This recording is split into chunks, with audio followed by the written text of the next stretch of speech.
Once again, welcome to electricity class 10th student. Ohm's law के एक नए concept के साथ इस चैनल में आपका स्वागत। मैं Virendra Mathur. Current electricity topic, current का कॉन्सेप्ट, करंट के न्यूमेरिकल्स, पोटेंशियल का कॉन्सेप्ट, पोटेंशियल के न्यूमेरिकल्स आज डिस्कस करेंगे ओम्स लॉ। लेकिन एक शॉर्ट बात, पूरा क्लास 10th का इलेक्ट्रिसिटी पढ़ाने के बाद मैं ओवरऑल जितने भी न्यूमेरिकल्स और होंगे मैं उसकी वीडियोस भी बनाऊंगा। अभी मैं आपको टॉपिक प्लस न्यूमेरिकल के वीडियो बना रहा हूँ। हर एक कॉन्सेप्ट उसके 4-5 न्यूमेरिकल्स। लेकिन जब ओवरऑल पूरे टॉपिक हो जाएंगे तो एक क्वेश्चन के अंदर कई सारे कॉन्सेप्ट यूज़ होते हैं। हम मल्टीपल प्रॉब्लम सॉल्व करेंगे, लेकिन वो तब जब हम इस पूरे टॉपिक को समझ चुके होंगे। सो आप इस वीडियो के साथ लगातार बने रहें।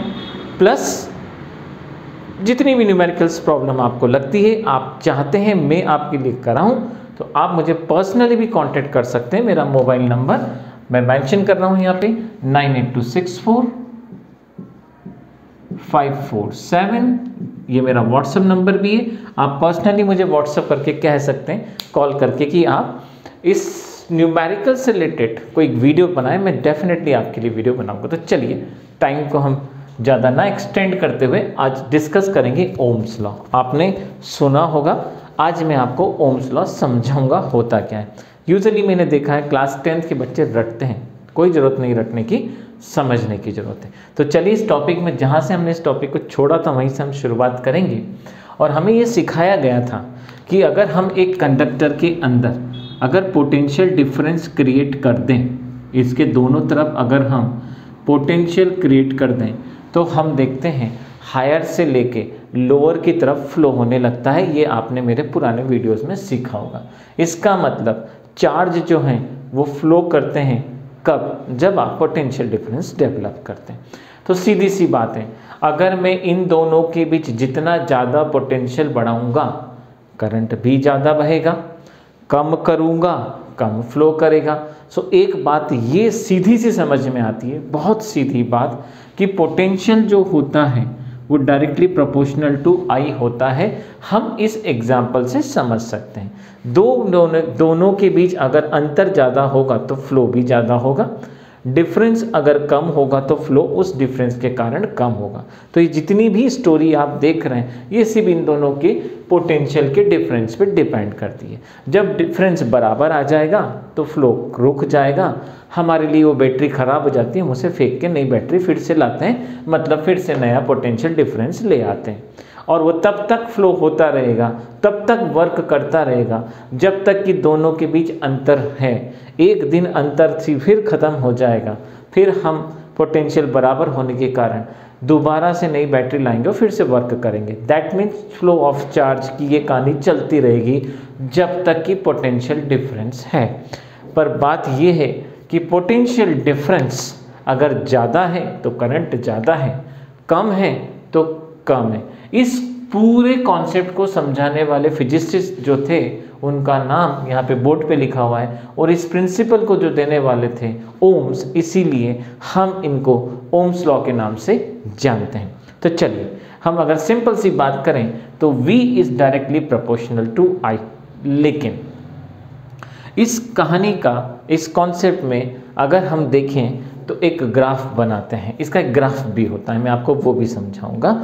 सो V is proportional to I का अगर हम यूजुअली ग्राफ देखें तो देखिए क्लास 10th स्टूडेंट, ऐसा हमको सिखाया जाता है। मैं इस ग्राफ से ही इसका एक रेजिस्टेंस का कॉन्सेप्ट समझाऊंगा, इसलिए आप थोड़ा सा ग्राफ को ध्यान से देखिएगा। हो सकता है देखते समय आपको ना समझ में आए तो थोड़ा सा वेट जरूर करना, वो आगे जरूर क्लियर होगा। तो V is proportional to I का मतलब ये होता है कि जितना अमाउंट में V उतने अमाउंट में I। आप 10th क्लास में कोऑर्डिनेट ज्योमेट्री आपने 8th 9th 10th में मैथ्स में पढ़ा हुआ है।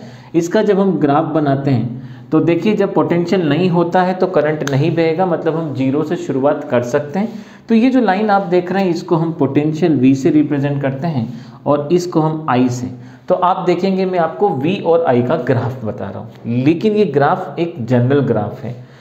इसका आने वाले समय में और क्लेरिफिकेशन होगा। तो इसका जो ज्योमेट्री बनता है वो होता है V is proportional to I। ये आपने एक ज्योमेट्री देखा, ये सीधी एक लाइन है जो इसके ग्राफ को रिप्रेजेंट करती है। लेकिन माय डियर स्टूडेंट्स, मैं एक एग्जाम्पल के साथ आपको ओम्स लॉ का कॉन्सेप्ट समझाऊंगा। आपने देखा होगा, सुना होगा कि ओम्स लॉ रेजिस्टेंस के लिए बहुत फेमस है। इस लॉ के साथ उसने रेजिस्टेंस का एक लॉ दिया था। समझाने से पहले मैं 2-3 एग्जाम्पल्स लूँगा।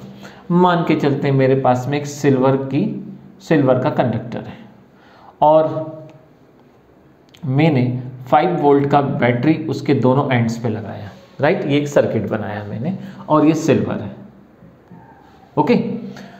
इसी सेम डायमेंशन का मैं एक और कंडक्टर ले रहा हूँ, सेम डायमेंशन का। मैं आपको इसमें डिफरेंस समझाना चाहता हूँ, इसलिए मैं पढ़ा रहा हूँ आपको। अगर डायग्राम थोड़ा बहुत भी छोटा मोटा हो तो don't take as a different concept. मैं दोनों के डायमेंशन सेम ले रहा हूँ और मान के चलते हैं मैंने फिर 5 वोल्ट की बैटरी लगाई। ये दोनों आप देख सकते हैं, 5 वोल्ट की मैंने बैटरी लगाई, सब कुछ सेम है, सिर्फ ये इसकी जगह पे मैंने एक कंडक्टर ही अप्लाई करा और ये मान लेते हैं गोल्ड है for the example, this is the gold. और इसमें भी मैंने 5 वोल्ट का ही पोटेंशियल डिफरेंस क्रिएट करा। एक थर्ड एग्जाम्पल ले लेते हैं और थर्ड एग्जाम्पल ले लेते हैं आयरन का, लोहे की छड़ का, या कॉपर एल्यूमिनियम भी ले सकते हैं। और सेम सर्किट के अंदर सब कुछ सेम है, मैंने फिर से ये करा।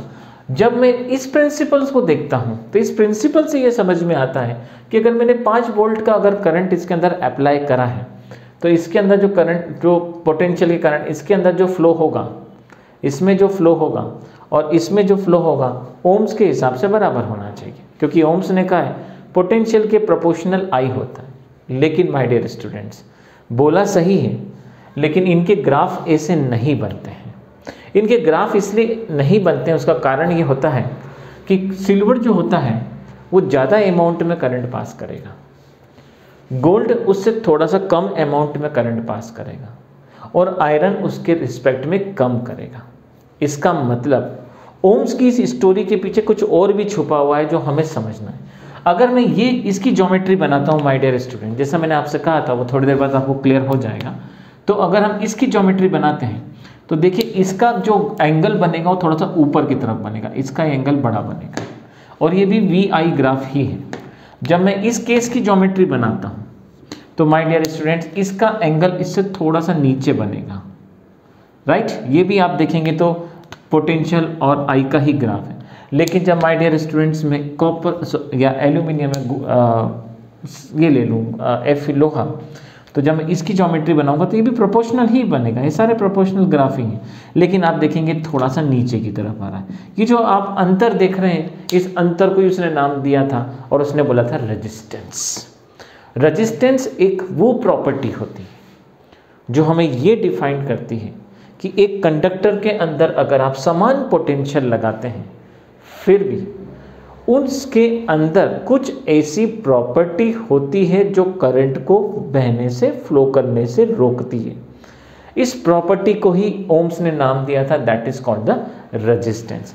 सिल्वर के अंदर करंट को रोकने का परसेंटेज गोल्ड और आयरन से कम होता है, गोल्ड में सिल्वर के कंपैरिजन में ज़्यादा होता है और आयरन में उसके कंपैरिजन में भी ज़्यादा होता है। इसका मतलब हम यहाँ पे V इज प्रोपोर्शनल I को फिर से स्टार्ट करेंगे, दोबारा से पढ़ेंगे, लेकिन कुछ नए तरीके से पढ़ेंगे, राइट।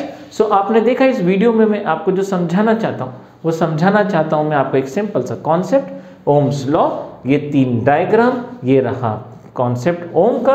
लेकिन इसमें जो मुझे ऐड करना है वो ऐड अब मैं आपके सामने करूंगा। तो अकॉर्डिंग टू ओम्स जब हम पढ़ते हैं V is proportional to I, ये बिल्कुल सही है, लेकिन V is equals to RI होता है। जहाँ पे आप देखेंगे R जो होता है वो रेजिस्टेंस होता है। और मेरे प्रिय दोस्तों, माय डियर स्टूडेंट्स, रेजिस्टेंस का एक सरल सा मतलब होता है टू अपोज द करंट। ये हर सब्सटेंस की, हर मटेरियल की प्रॉपर्टी पे डिपेंड करता है। सिल्वर के अंदर करंट को रोकने की प्रवृत्ति कम होती है, जबकि गोल्ड में और आयरन में वो प्रवृत्ति ज़्यादा होती है। तो सिल्वर रेजिस्टेंस में इन दोनों के कंपेयर में कम रेजिस्टेंस रखता है, लेकिन रेजिस्टेंस रखता जरूर है। इसके अंदर भी रेजिस्टेंस होता है और इसके अंदर भी रेजिस्टेंस होता है। इस प्रकार से V divided by I equals to R, जिसको हम यहाँ पे कई बार कांस्टेंट भी बोलते हैं। और इस प्रकार से आप देखेंगे तो जो नया मैंने वर्ड इंट्रोड्यूस करा है that is called the resistance, that is called the resistance which is represented by capital R. So V by I equals to R, this is called the Ohm's law. ये ohms का नियम है। तो अगर ohms के law को words में define करें तो potential difference it directly proportional to I, simple सी हम डेफिनेशन होगी। और ये इसका जनरल ग्राफ होता है जिसका ना तो किसी सिल्वर से मतलब है, ना किसी गोल्ड से, ना किसी आयरन से, लेकिन जब आप इसको किसी एग्जाम्पल से कोरिलेट करते हैं और उन 3 एग्जाम्पल्स के डायग्राम बनाते हैं तो इस रेजिस्टेंस के कारण इसका ग्राफ ऊपर की तरफ जाएगा, एंगल बड़ा बनेगा लेकिन बनेगा प्रोपोर्शनल ही, ऐसे सीधा ही ग्राफ जाएगा। इस आर के रिस्पेक्ट में ये थोड़ा सा नीचे जाएगा क्योंकि इसका रेजिस्टेंस रोकने की ताकत इससे ज़्यादा होती है, मतलब इसमें करंट कम बहेगा।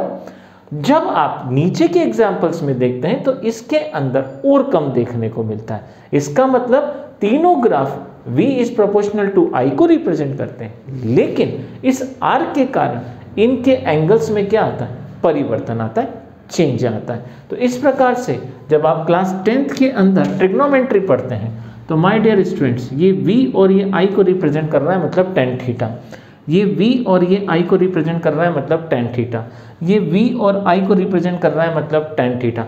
इसका मतलब हम यहाँ पे डिफाइन कर सकते हैं tan थीटा जो होता है वो रेजिस्टेंस को रिप्रेजेंट करता है, क्योंकि V का मतलब हो गया आप देखेंगे परपेंडिकुलर, I का मतलब हो जाएगा बेस, और परपेंडिकुलर अपॉन बेस आप देखेंगे तो tan थीटा ही निकल के आएगा। इसका मतलब क्लास 10th में रेजिस्टेंस को ट्रिग्नोमेट्रिकल के रिस्पेक्ट में हम tan थीटा से भी डिफाइन करते हैं। तो अगर मैं आपसे कहूँ what is the resistance, resistance होता क्या है? Resistance is a property which oppose flow of current in the conductor. एक कंडक्टर के अंदर ये वो प्रॉपर्टी है जो बहने वाले करंट का अपोज करती है, राइट। सो हम इसे क्या बोलते हैं, दैट इज कॉल्ड रेजिस्टेंस। और ये नियम देने वाला कौन था? This law is given by Ohm's law, इसलिए हम इसको जानते हैं ओम्स लॉ के हिसाब से। तो Ohm's law V is proportional to I से ही आपको स्टार्ट करना है, ये ज्योमेट्री है, और R is a constant which represent by resistance. देखा आपने, इस इंटरवल में मैंने आपको ये बताया। नेक्स्ट उसमें मैं आपको रेजिस्टेंस से रिलेटेड एक्सप्लेनेशन देता हूँ कि एक्चुअल में रेजिस्टेंस के हम आगे के कॉन्सेप्ट्स क्या बनेंगे। तो this is the fundamental concepts.